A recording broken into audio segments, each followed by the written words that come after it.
What's up, guys? Hey, I know I'm coming on a little bit early. We're going to be bringing Damien on. I just wanted, for people who don't know and who are going to catch this, want to know who I'm bringing on. Damien's a pro MMA fighter. Grew up in the streets. He's doing some big things now. He's in into the like the recovery homes with drug addiction, things like that. He's been on here. A lot of people know him, but I want to get really deep into him tonight, and he's a very relatable guy. So what I mean by that is his life experiences are very interesting, and they correlate to everything. I mean, the guy, just like we have some people in the community who love fighting, stuff like that. Guy's a pro MMA fighter. We'll get into that. We'll get into where he was born, where he grew up. Also, some trials and tribulations that he's went through and where he's at today and what he's doing. So, I dropped the link for Damien. Whenever he gets in here, we'll get started. But anyway, okay, let me shout out everybody. Butterfly Kisses, what's up? Bella, what's up? All right, Damien's here. Bring him up. Damien, what's up, my man? What's up, brother? Can you hear me? Yeah, I can hear you. Can everybody hear Damien? I think we're all right. All right, Damien, tonight I just wanted to get into a little bit. Obviously, you're known in the community, but over here, we talk and stuff like that. And, I'm building kind of a different community that's, it's basically like street people. You know what I mean? And everybody over here, we got some people over here who've caught some cases. We got ex-military. We got ex-correctional officers. Just a whole lot of, people who want to know about, like, life experiences, and you have a lot of them, and I've seen you on here before, and it's really gotten off topic, and tonight I just want to get into some things, you know what I mean, if that's okay with you. Of course, man. I'm excited to be here, man, and thank you so much for having me, man. I'd love to talk about what I got going on, and the kind of direction that I've been going in lately. Okay, yeah. Well, let's just start off. Where are you from? Where were you born, and and then where'd you grow up, and where'd you come off the steps, and how'd you get into MMA? I wouldn't, So I grew up in Springfield, Massachusetts until I was 13 years old. But I'm, born and raised there. I would say that's where I spent the majority of my time. Was in Springfield, Massachusetts. How I got into MMA was kind of. I spent some time in juvenile detention. And when I went to juvenile detention, I got into a lot of physical altercations in there. I kind of had to, fight pretty much all the time, constantly. And I was one of two white kids on my unit. There were 70 kids in my unit. And basically, I was with kids from like the Bronx, Queens, Manhattan, all city kids, Brooklyn, and I was from Long Island. So that being from Long Island, you're looked at kind of like a little like almost like rich, even though I wasn't rich. That's how you're looked at, in those type of facilities when you're young. So that's kind of sort of how I got involved in MMA. Obviously, it didn't start in juvenile detention. I didn't start training or anything. I had no formal training at that time. I was so young. I was only 16. But when I came out of juvenile detention, I started boxing first. I was going to become a professional boxer first. I was really good with my hands. I had fast hands. I had natural punching power. When I was, 17, 16, I was knocking out grown men. And, that's kind of how it started. Okay, let me ask you this about juvenile, right? Because I was in juvenile also. A lot of people will agree with this, especially people who've been locked up and stuff. That any guy, I'm 48. You're around my age. You're like 45 years old, something like that. Okay, so give me 1 second. Hey guys, calm down.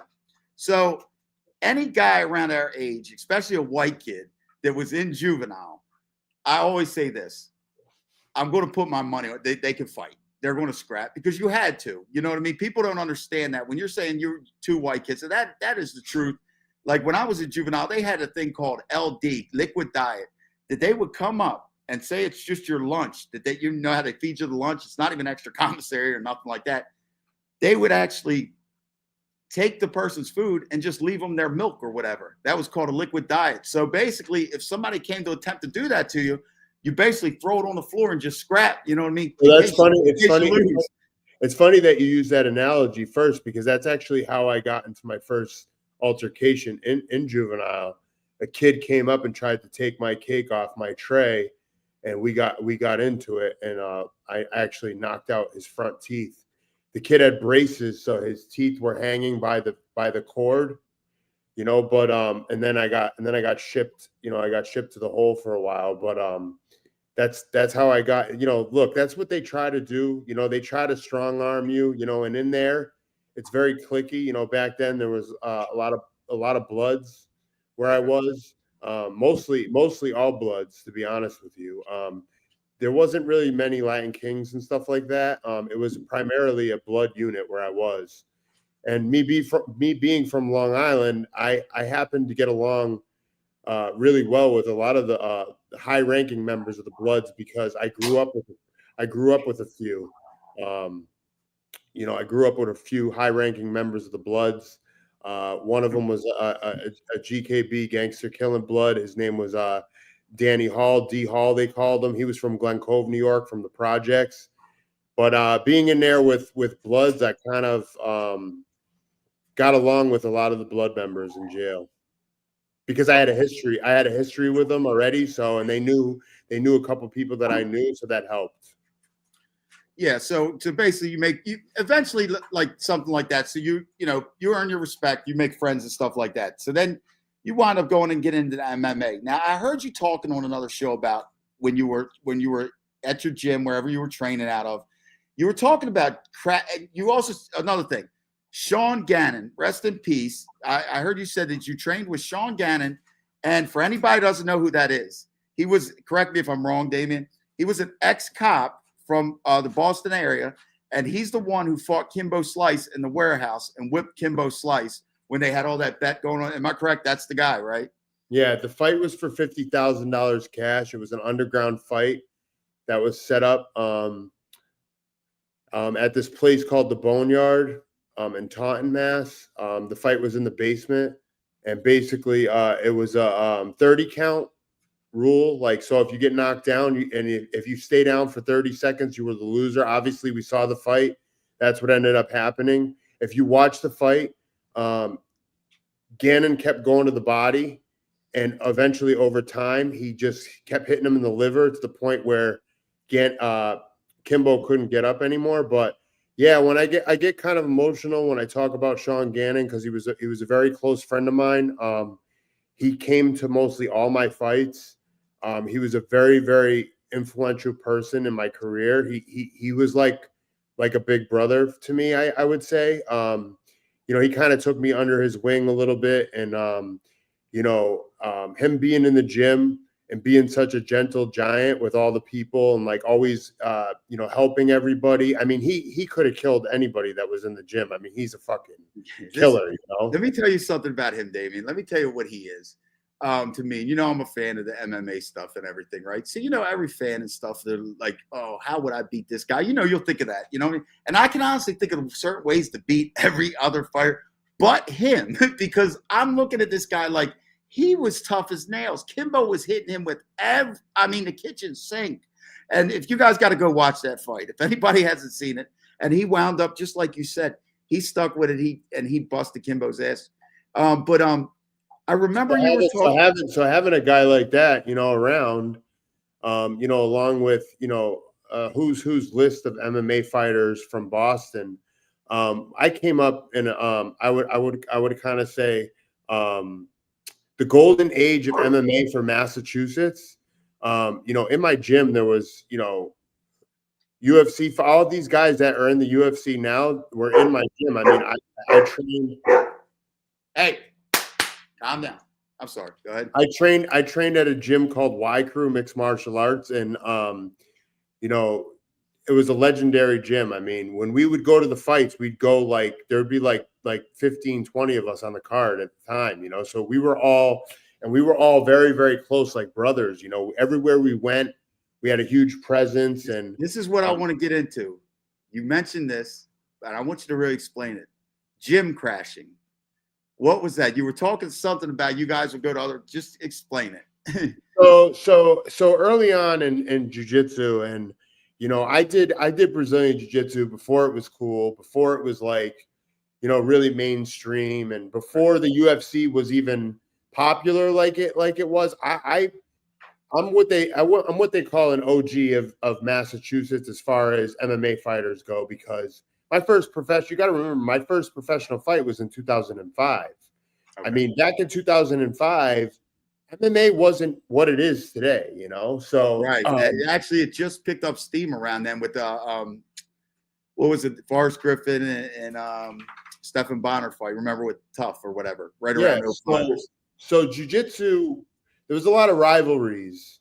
There was a lot of rivalries in jiu-jitsu back in the day. So, for example, every gym had a gym enforcer. They would call it, like, so, I was sort of like the gym enforcer. Like, so if, other gyms would come in and challenge, the instructor, I'd be the guy to take on and carry the torch for my team. I'd have blood all over my gi. A lot of times I wouldn't even tap out, and I'd go to sleep, or, I'd put somebody to sleep, that type of stuff. But, that was like a thing back in the day, the gym storming, Right. Okay. That's what it is. Rivalries. So it was, I came up the hard way, like, I earned my black belt. I mean, I feel like jiu-jitsu is sort of very sport orientated today. Back in the day when we used to train, we used to roll and grapple, and we'd add punches too. It's more sport orientated today, which isn't a bad thing, but it's different today. It's a very different thing today. Right. Okay. So now you're talking about your belts. Now, when you were coming through, now I know each like camp, like you got Gracie's and the different camps and stuff like that. And those are who hands out your belts. Resno Gracie guy, John Rallo down here got his black belt from Resno Gracie. Now, when you were going through, how did the belt system work, and what did you have to do, and what did you have to do to get that black belt? So like I said, I came up the hard way. It took me 25 years to get my black belt. But again, I came up the hard way. I mean, so I came up in the Gracie system early on in my jiu-jitsu career. I got my blue and my purple belt from Royce, the original UFC champion. But when I got my blue belt, so you had to know a whole self-defense curriculum, which is all like the street self-defense stuff that doesn't really get practiced much unless you go to a Gracie academy. So there's Brazilian Jiu-Jitsu, and then there's Gracie Jiu-Jitsu. Believe it or not, Gracie Jiu-Jitsu is the original Brazilian Jiu-Jitsu. Brazilian Jiu-Jitsu is more sport orientated. They don't do any of the self-defense stuff, really. Right. So, okay. Let me ask you if this is what you're talking about, because I do remember back before it was, sanctioned and all that stuff. Royce would actually be in his gi and use his gi to, for advantage in fights and stuff back when, when they would fight a few people in a night. And that was known as like Gracie Jiu-Jitsu, correct? Yeah. So that they had the Gracie challenge matches back in the day. So like Royce, was fighting in the gym before he even had an MMA fight. So this was common. And, we did this all the time back in the gym. We'd put on gloves, we'd have our gis on, and we'd fight, and it was normal to come up that way. But as, jiu-jitsu has evolved over the years, it's kind of gotten watered down, and it's not really. What did you have to do to get your actual black belt? Was there like a gauntlet you had to go through? Is that how they give you your black belt? I mean, okay. So I would say this, the hardest belt to get in jiu-jitsu is your purple belt. Okay. It's obviously it's the black belt is the hardest belt to get, but so I spent the most time as a purple belt. Okay. The purple belt was the longest belt I stayed as. I was 5 years as a purple belt. So when you're a purple belt, you're a very, very dangerous individual on the ground. Okay. Yeah, I did go through a gauntlet. And when you test for each belt, the way it normally works is, for example, like the way I came up the hard way, the way that I believe that you should test for your belts is to be shark baited. So basically what shark baiting is you get 3 to 4 guys. Let's say I'm testing for my black belt, right? And I'm a brown belt. So I would have to go up against 3 to 4 black belts, and it would be rounds. It would be a 5-minute round on the ground with the first partner. Then there'd be no rest in between. So it'd be like a 15-minute round where you're grappling with a fresh guy every 5 minutes. And basically and they're black belts? Yeah, they go by how you do. If you can survive against the black belt, if you can submit the black belt, if you can make the black belts tap. That's basically how it works. That's how you can determine what the skill level of somebody is with a gi on, right? So for example, if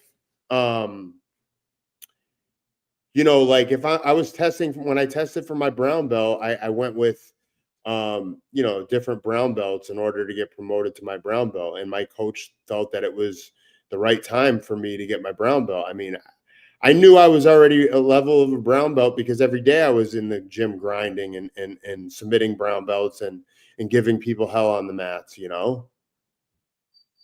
Okay. So now you get your black belt. Okay. Now, after you get your black belt, how is the process of going pro? Did you had to go to your athletic commission and get sanctioned and registered and everything like that, correct? And I want to get into that.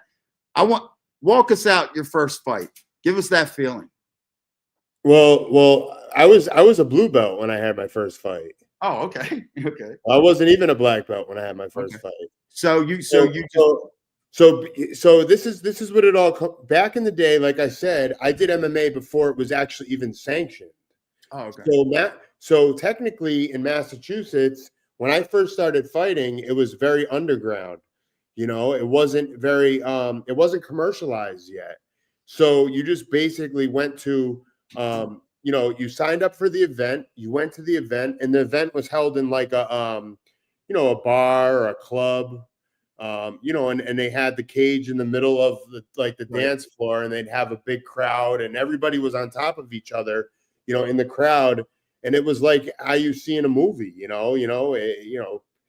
was. Well, that's basically how the original UFC was, Yeah, exactly. So my first pro fight was actually in 2006. So I had been training for roughly 2 years when I had my first fight. In Massachusetts, there were no amateurs. There was only professionals. So you had to be a professional fighter or you didn't fight. So I said, they're like, "Oh, you want to go pro?" And I was like, "Yeah, I want to go pro." And I basically just went pro, That's what happened. That's how it happened. Okay, so now when you come out, for your first fight or your biggest fight, your first fight where you had a crowd, the feeling that you had. I mean, of course, you've been through the training. You're a tough guy. You've been in fights. You've been in scraps and stuff like that. And I'll go back to this. I remember back in school when I'm going to meet somebody at 3:30 after school, and he's tough too, and everybody's going to gather around and fight. That nervous feeling. What is that? Is it the same once you're a pro? I mean, and you're coming down, and how do you deal with that? So I think that's the biggest misconception about professional fighters, and that's the difference between a regular street fighter and a professional fighter is the poise, right? Being poised, being calm, cool and collected, right? Not letting anger control or dictate your movements and that type of stuff. And that's what makes a professional fighter very dangerous, right? Because you got to remember, an average person is going to go crazy because they're going to be angry. They're not going to think. They're going to sort of black out. But that doesn't last that long because their gas tank, they got about a minute and a half to 2 minutes in them before they start to get tired. And while they're getting tired, I'm just starting to get ready. I'm just starting to get warmed up.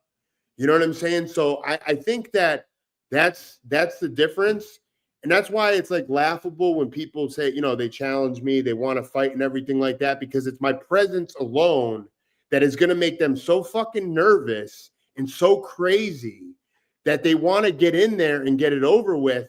But then when they realize that I ain't going nowhere and I'm still standing in front of them, they have that, oh shit, I fucked up moment, right? But then there's nowhere to go.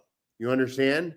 And then you have a fucking animal on top of you fucking ready to bash your fucking head in, you know? And that's the difference. That's what people don't understand, you know? People Has don't that ever worked against you? What do you mean? Like, have you ever been in there and when you're fighting somebody and your anger just took control and you may have made a mistake or you may have just No, believe it or not, man, I think the years and years of preparation, you know, of training and being in the gym and fighting in the gym, you know, every day you just become calloused. You know, you become calloused, you know, like you got to remember you develop your skills and you prepare for the fight, and the fight is won in the gym. You put in the hours of work, you train, you're ready, you're prepared. You know, you won the fight before you take that walk. Sometimes it's just not your day. It's just not your night. You know, that's the nature of the business. Okay. You know, I've lost fights, man. I've made mistakes. But the hardest part about being a trained professional fighter is learning how to keep a poised, cool, calm demeanor. And that comes with experience, right? Okay. You know, the experience of being in the ring, you know, over my career 21 times. It's like, you know, you get nervous. That's normal. Anyone that tells you don't get nervous, they're fucking full of shit. You know, everybody gets nervous. But I like what Matthew H just said. It's all about stamina. Yeah, it is. It really is. It's about your gas tank. How long can you go for? You know, but ultimately, all that shit don't matter if you don't have heart, right? If you don't have heart, you ain't gonna win a fight because you're gonna quit once the pressure's on. You're gonna fold. You know. So now let me ask you about the business of MMA, okay? Because now I've seen, like, I put up a thumbnail today of a picture of you. You fought for Bellator, which is huge, and I would assume you fought for some other leagues also. How many leagues did you fight for? And you know, is it corrupt? I mean, when you sign your contracts, how does all that work? Is it like, you know, give us a little bit of insight. So you know, I've had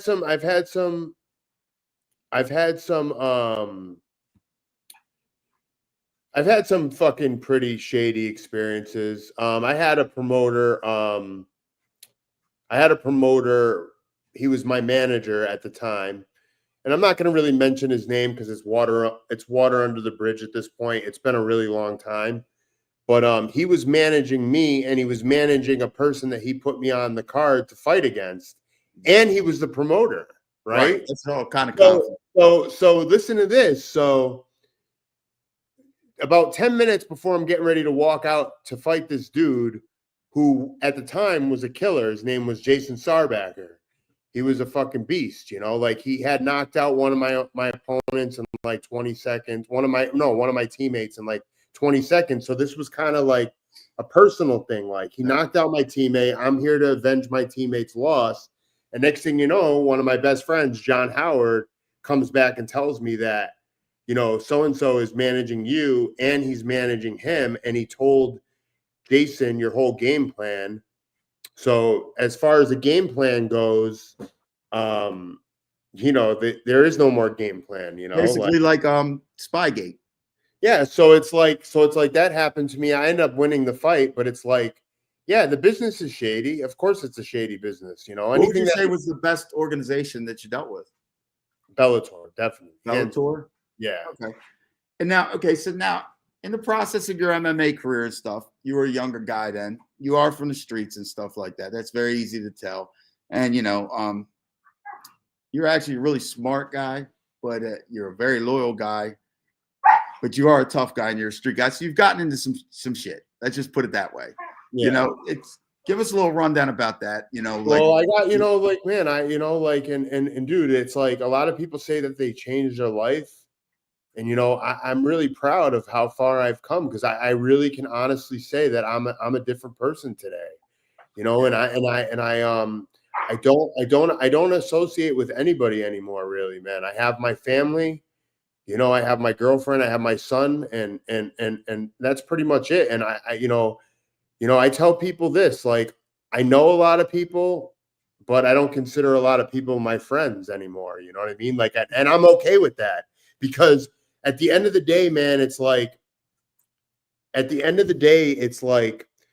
you know, I'm loyal to a fault. You know what I mean? Like, I did favors for people that didn't even deserve my energy. You know what I mean? And it's like, you know, I call them anchors, because it's like, they're vampires, energy vampires, you know. And it's like, if I get on the phone with somebody today and like they ain't bringing something positive to my life, there's no sense in even really having a conversation with them anymore. So it's like, I just don't even get wrapped up into any of the nonsense anymore, because I just don't have time for it. Like, I have 2 jobs.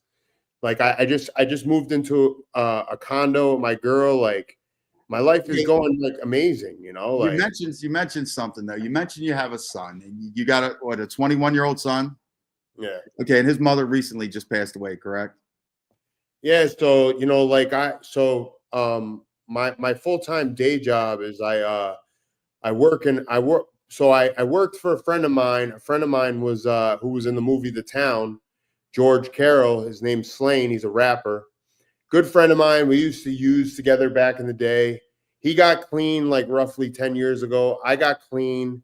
And you know, when I had moved to Boston, I had met my girlfriend. I was out here for a little bit, and for the first couple months, I didn't have a job. So I was a little stressed out, you know, like I was, you know, trying to figure everything out. And I reached out to my friend George Slane, the rapper.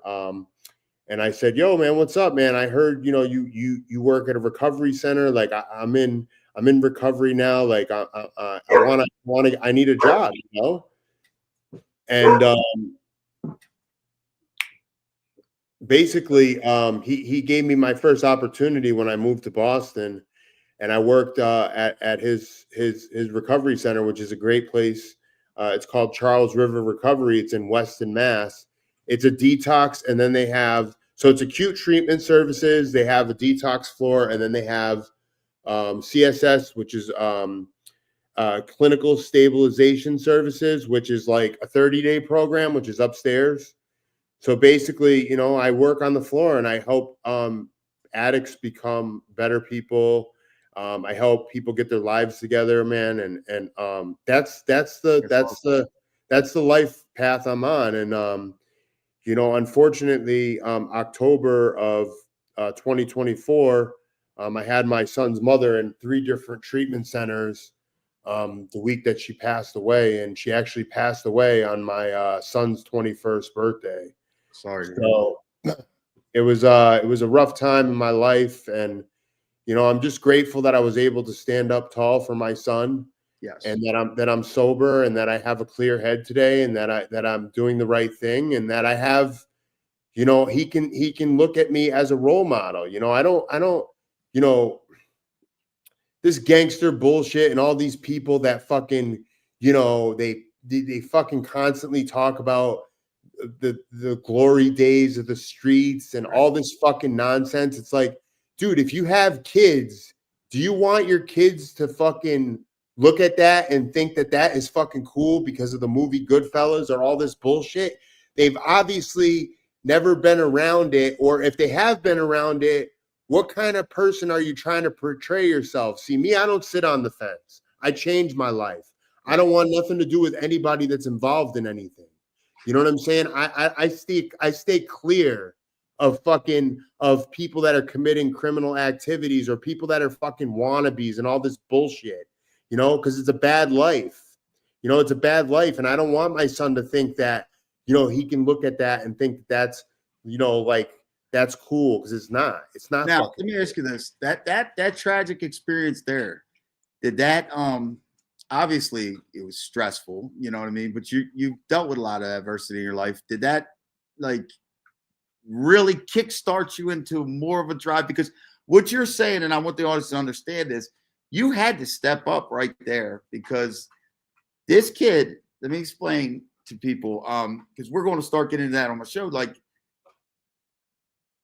he would wind up in prison, or he would wind up hooked on drugs or something like that, because he would have nobody. The mother's gone, and then the father, just, it's a great thing that you're there. And I just want to know, is that what's really holding you and kickstarting you, and then now everything's falling into place? Eric, man, I'm gonna tell you something, man, and it's even hard to talk about. It really fucking truly is, because it gets me emotional when I even think about it. I battled with my son's mother for custody of my son because she was struggling with addiction for a long time. And when I was granted custody of my son with my parents, sadly for 7-8 years, I tried to help her, and the week that she passed away, I had her in 3 different treatment facilities. And when I got that call on that Saturday that she had passed away, and I broke down, I fell to my knees, and I was fucking screaming, why? To God, I was screaming. My son wasn't there. He didn't know yet. Wow. My son was at school at UMass Lowell, like an hour from me. And I said, please don't tell me she died on his birthday, because it was the day after his birthday. And my mom looked at me and said she did. That feeling, I can't even describe it to you, man. And then, like, I had to go to his school the day after his birthday with my whole family. And when he came outside and started walking towards me, he had a smile from ear to ear, because he thought we were there to celebrate his birthday. And when he got like within like the distance where you could actually see my face, bro, I couldn't keep it together, man. Like, I could not keep it together. I just broke down, and I'm like, Damien, and he's like, what's wrong? And I'm like, Damien, I don't know how to tell you this, but your mother didn't make it, and man, like, it gives my life a whole different like purpose, man. Like, every day I go to work now, man, and it's like, it's my mission to like save as many lives as I can, because it's like, I've experienced it, directly, and it's like, hold on one second, man. Like, all right. Hey guys, calm down. This is her, man, and Wow. beautiful girl, man, and 40 years old, and we had to bury her, man, and it's terrible, man, and it's awful. I don't wish it on anybody, man, and it's like, I'm just trying to be the best man that I can be for my son now, and there's no room for me to be involved in any of the nonsense anymore, man. And if nobody brings positivity to my life, I don't want them in my life, and I don't care. I don't have to explain myself to nobody. Right. Like, I don't owe nobody shit, dude. Like, at the end of the day, I don't owe nobody nothing. You know who I owe something to? My kid, my son. That's right. I have to be the best father I can be, and I'm being that man, and I'm giving my son somebody that he can actually look up to. What good am I if I'm fucking, in prison or whatever, you know what I mean? And it's like, no good. It's just, I'm just done with the bullshit. I don't have time for it, man.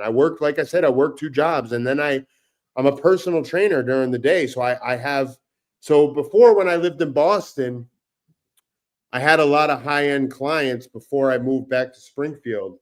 And I kind of delved back into that world, like some public figures, some professional athletes. I don't want to get into the names, but right. I'm doing really good for myself, man. I bought a condo with my girlfriend, and you just got it today, right?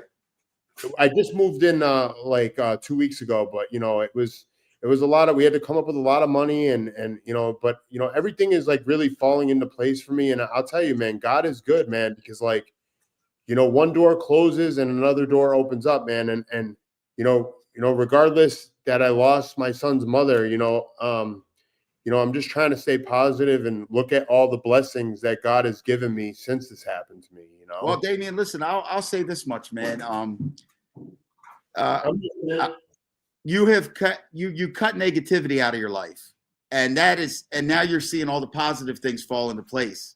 And a lot of people, it happens pretty quick too, because just as negativity is like the flu, also positivity. So if you put yourself around positive people, keep your mind positive and all, things do fall into place, and that's what's going on with you now. You know what I mean? Let me ask you this. So now, as you're working in the treatment center, now I know it's all kind of different people because everybody battles with addiction. What are you seeing coming in mostly now? Is it younger generation? Is it our age? Is it older? What's the drug? The fentanyl, the trank? So it's a lot of.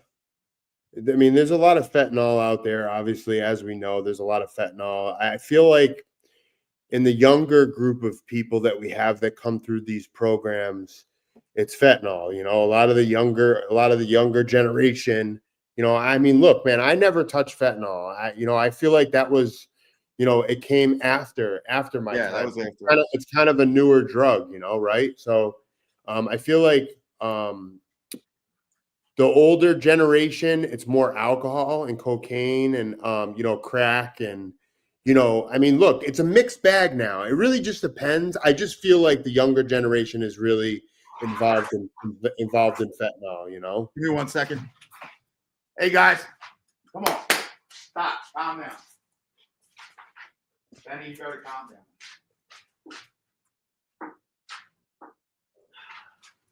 You gotta stop. Sorry about that. No worries, man. It's all good. Yeah, bro.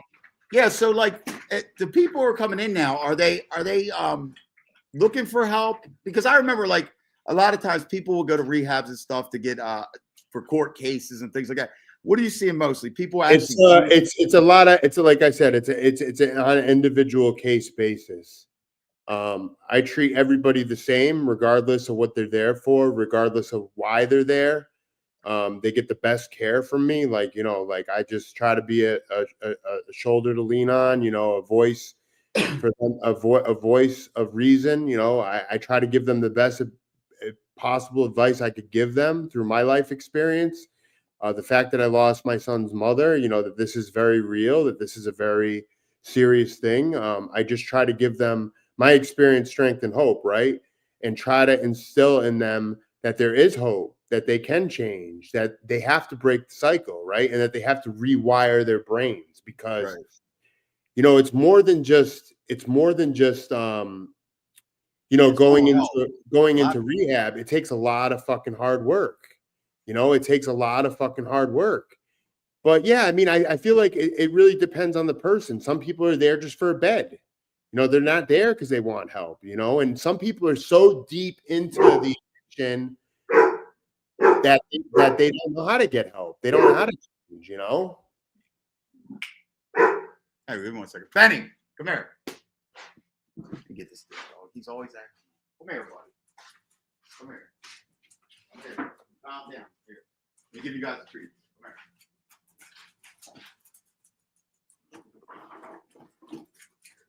Go.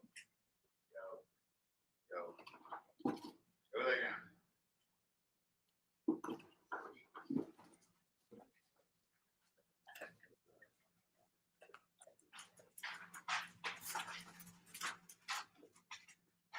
All right, so Damien, how did you get mixed up like in the streets and stuff like that? Like I know that you were friends with John Gotti Jr. and some like Wiseguy type guys. Was it by hanging in New York? How's all that come about? So I had some I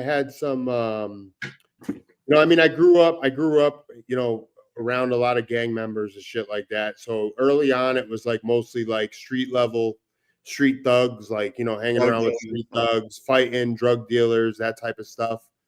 Being a tough guy, people like to call you when there's problems, and I earned a reputation by, getting into my share of scraps, in the bars mostly, I've hit people with chairs. I've knocked people out unconscious. I've been stabbed. I mean, I was a bouncer for a long time at some pretty tough places.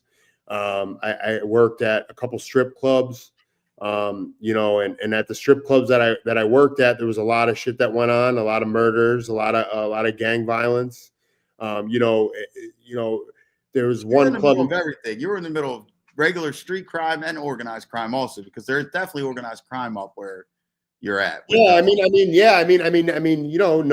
to know all the wise guys that used to come into the to the strip club, and I was hanging around at the Mount Carmel Club, which is a social club for those guys for a lot of years.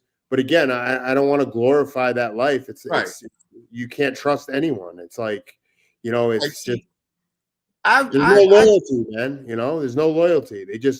Everybody talks about each other, and the next thing you know, they're having conversations with each other. I'm not fake like that. You know what I mean? Like, if I don't like you, I don't like you, and that's it. And you know what I mean? I'm gonna be honest, and I don't like you, and that's it. And I'm not gonna fucking say, yo, I don't like Eric Foss, and then to one person, then and go have a conversation with you. And that's how people are in that life.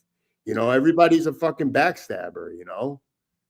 Damien's from Springfield, Massachusetts. So Matt was asking where you're from. That's Springfield, right? Where you're from? Yeah. Yeah. So I would say that's with all. I wouldn't So say people, that. So people use me, man. A lot of like the wise guys. I mean, the gang members. They use me. They use me to do, to intimidate people and to hurt people, and it's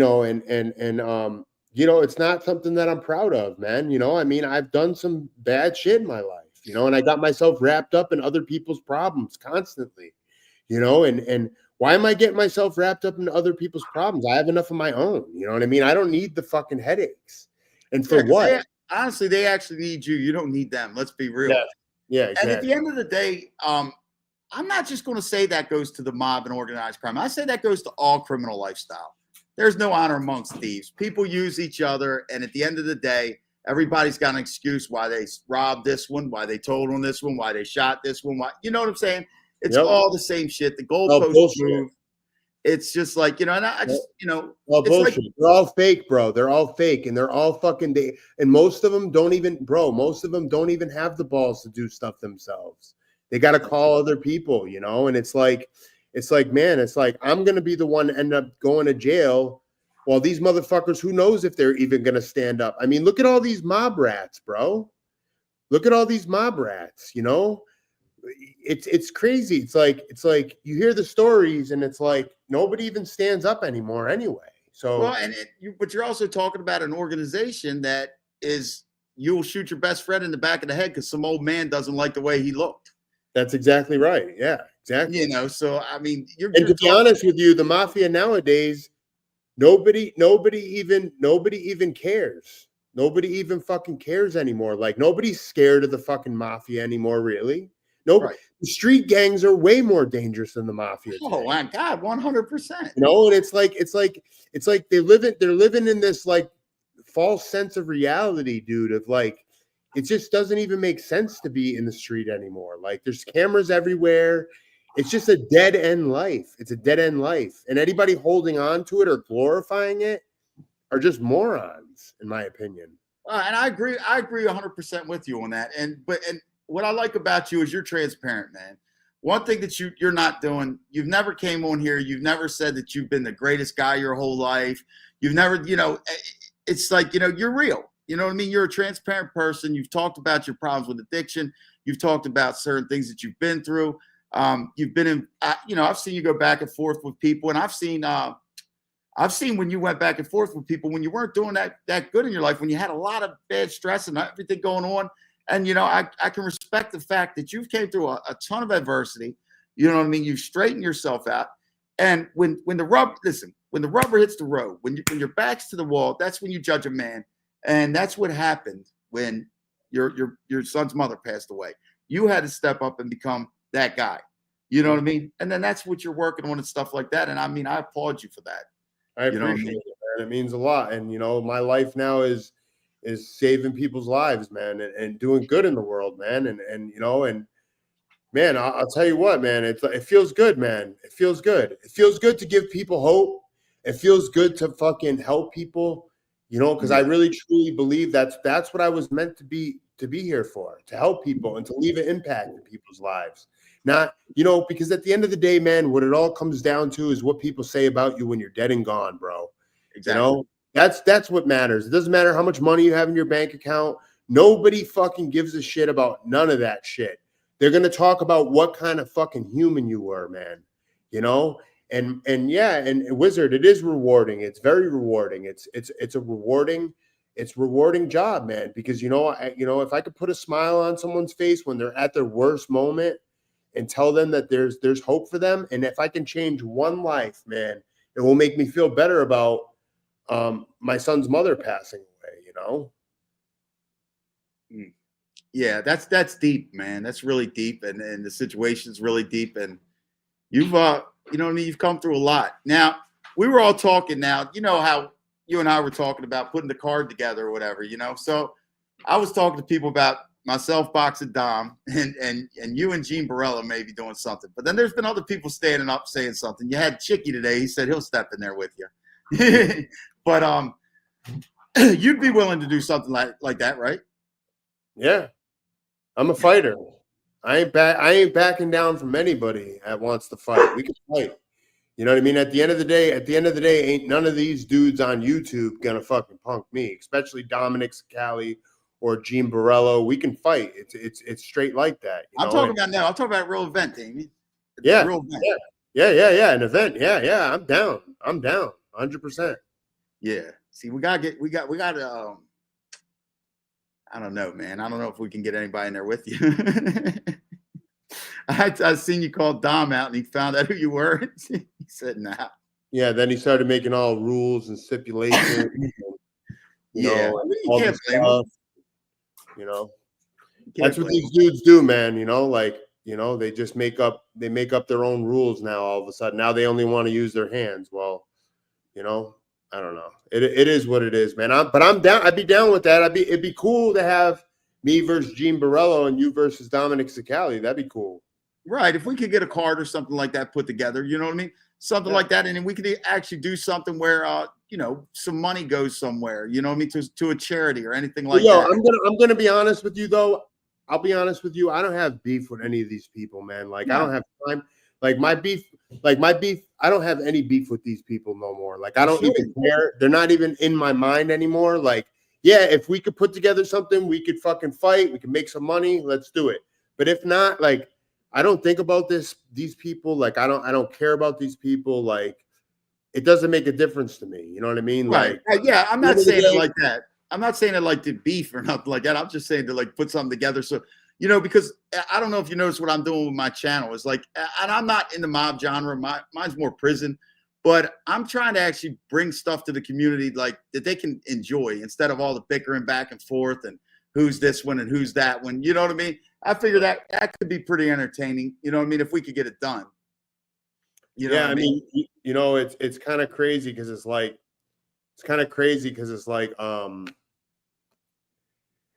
you're never gonna win on YouTube. You know what I mean? It's stupid. These people fighting back and forth. It's just never gonna win. That's why I kind of got off of YouTube. I don't even pay attention anymore. I just can't. I can't even keep up. It's just a bunch of trolls, really. Right, and you've done a lot of stuff, man. You've done a lot of stuff. I read your script that you wrote of the movie script or whatever with Odie or whatever. That was awesome. You know what I mean? So you got a lot of things that you do behind the scenes too that a lot of people don't know about. Yeah, you know what I mean? I have a lot of other things that I'm going to be doing. This is just the beginning of my journey. I'm in the process of getting promoted at my job. I'm working with some very, very influential, I'm rubbing elbows with some serious people, man, at my being a personal trainer. People don't know that I used to train a couple Celtics players. I work in a very, very rich community now, and I'm starting to rub elbows with some serious people. So there's some things gonna be happening with me soon. My plan and my goal is to open up a sober house and name it after my son's mother. So I have a lot of different things I want to do. Wow. Yeah, you're always on the move. So I couldn't even see now. Once I met you, right? Once I met you, because I seen you on YouTube, you know what I mean, and then you and I crossed paths and we talked and stuff like that, and I met you and stuff, and it amazed me, right? Because when we started talking and you told me everything that you do and you know what I mean, stuff like that, I'm like, Jesus Christ, this guy's a hell of a hustler. I don't even see how you had time to argue with anybody. You know what I mean? So that's the thing. Before I had a lot more time on my hands. now I work 2 jobs. I'm up like, bro, there's sometimes like I'm at my job until 11:30 at night, and then I go to bed and I'm up at like 4:30 sometimes. I got to be at at the personal training. Like I have some clients as early as 5 o'clock in the morning. You know, I have a doctor that's a very, very influential. He's one of the most powerful doctors in the whole country. He's like, you know, when the healthcare worker got shot, Yeah. you know, the CEO, the healthcare worker, when the healthcare worker in New York got shot, this guy had to have armed security around him. Wow. So like I train people like that, you know, during the day I have like 3 to 4 clients a day.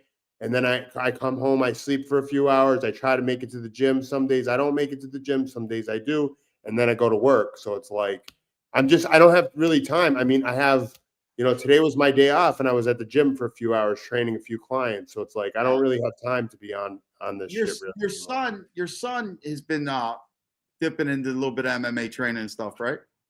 Yeah, he has. Yep. He's been training at the gym that I used to train at in Boston. And he just actually went back to school 2 days ago. So he's doing great. I'm really proud of the man that he's become because, you know, the way that he handled the death of his mom, I couldn't be more proud of him, you know. He handled it like a gentleman. Wow.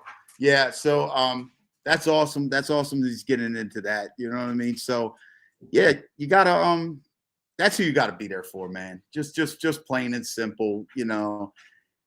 And it's just like, you know, that's what it's about, man. That's what it's about, and it's about maturity and stuff. You know what I mean? But Yeah. so with him, how does the like where did he take an interest? Was it because of you? Did you tell him, or you know what I mean? So it's funny.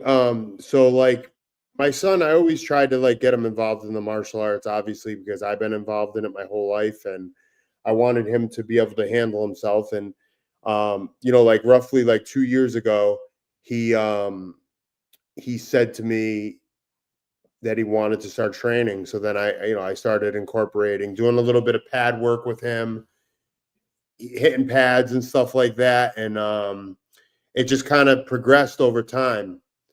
And he's become quite the young talent. I think that he could be really good in the ring, you know. Wow. How big is he?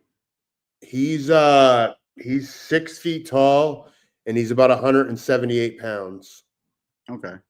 Okay. And what did you fight Tall, at? he's lanky. He's tall. He's lanky. He's got like a perfect Thai boxing body. Like he's tall, long, rangy. And what do you walk around at? You walk around at over 200, right? I'm 215 right now. Right. And you're in good shape. And so what is your fighting weight? What did you fight at? You know what I mean? What were you? I mean, now I it would be hard for me to get to. You know, I probably could make 185, but yeah, no, I don't want to fight anymore. I'm done with fighting. Unless it's for a big payday, I would fight. Right, right. So, but when you were in your career, so you were fighting around. I fought at mostly 155. 155. Yeah, that's action. That was my best. That was my best weight, like 155, 170 ish. Because like when I was walking around at like one, I'd walk around at like 180 and get down to 155. But like that's when I felt my best. You know, that's when I was in my prime. I was in my early, 20, 25, 20. Let me ask you real quick, Damien, before I forget. So now, okay, you're walking around at 180. You got to get down to 155, and you do it, right? So now you weigh in. You weigh in the day before the fight, correct? Yeah. And on fight night, what would you weigh when you actually got in there? Do you think? Good question. It really at 155, when I climbed into the ring of the cage, I was like 175. Wow. 178. So 20 pounds, yeah. Yeah. Wow. See, yeah, because that's where people get it confused. See, what they'll see is they'll see a guy fighting at 155. Yeah, like people used to say on YouTube, "Oh, I'll never get beat up by a guy that weighs 155." What they don't understand is that, first of all, I fought at 155 when I was when I was young. I mean, I now I'm 45 years old, bro. I walk around at 215. And for people to think that I'm old and that I'm washed up is like it's like funny to me, because it's like you never forget. It's like riding a bike, Oh yeah. That's yeah. But I've always wondered that. And because people like that's why when I see these boxers and they have these arguments, like the Ryan Garcia stuff with the hydration clauses and all that kind of stuff. A lot of people think that doesn't matter, but it really does. It really does, because on fight night, you're going to weigh something different. You're weighing in 155 because you have to get down to that to be in fighting shape. Just like when they fought pit bulls, those were small in shape. You know what I mean? You can't have a bunch of just weight on you. No, you can't. And you gotta be able to move, and you know what I mean. And yeah. So yeah, so that's that. Yeah, I'm glad you answered that. Anybody got any questions for Chicky? Not for Chicky. Somebody keeps saying Chicky. For Damien. Is Chicky still in here? I meant to say too.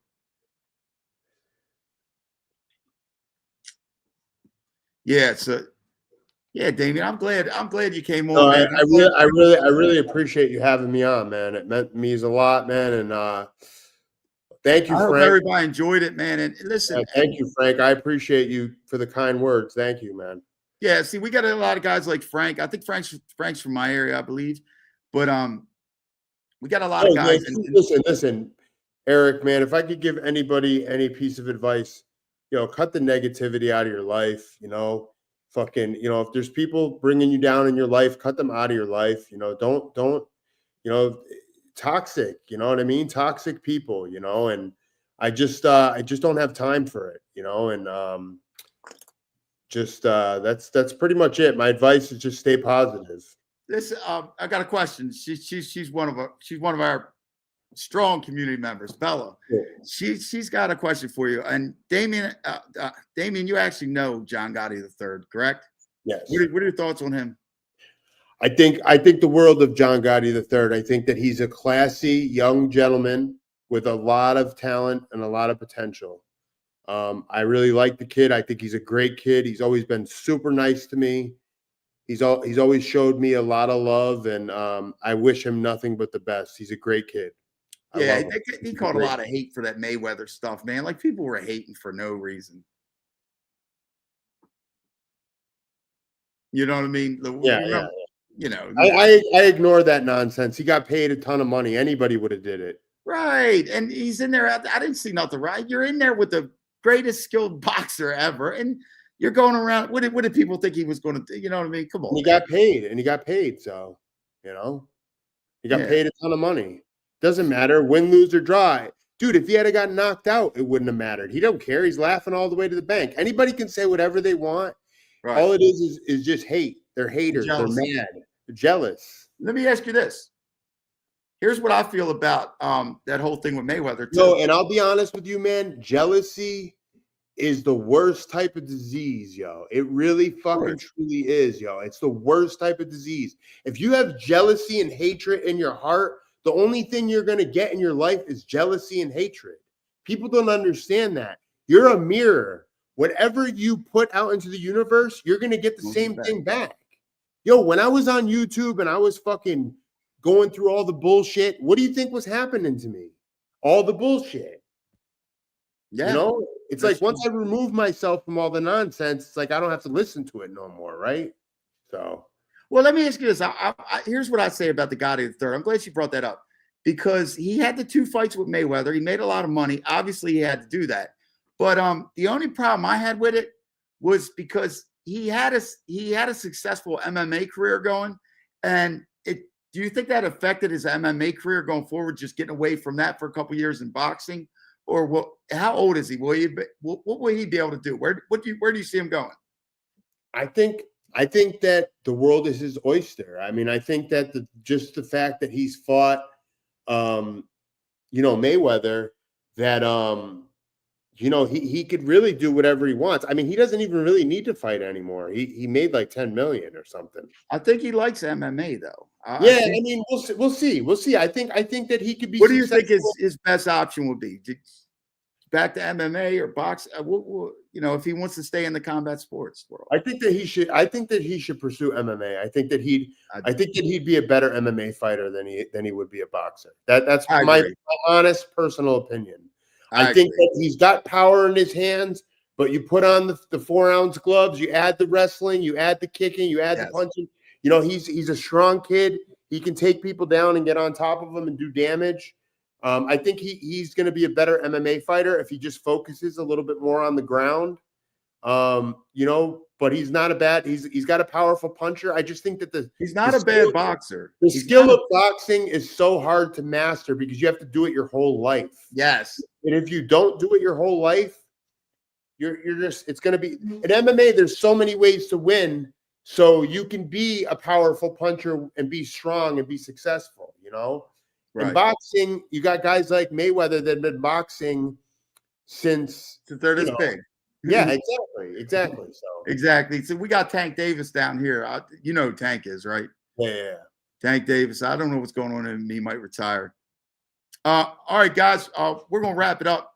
Who will win in a fight between me and Damien? I'm not fighting Damien. Just put it that way. We're not going. He's my friend. We're friends. Friends don't fight each other. Yeah, I know we're friends. Hot, but you're probably right. I think he would probably be the favorite, John. Hey, Damien, thank you for coming on, man. I'd like to have you back on whenever you want or whatever. You know what I mean? Everybody, man, I hope you enjoyed Damien, and I'll catch you guys later. It's been a pleasure, man. Thank you so much, Eric. All right, no problem. Good night. All right, guys. Bye-bye.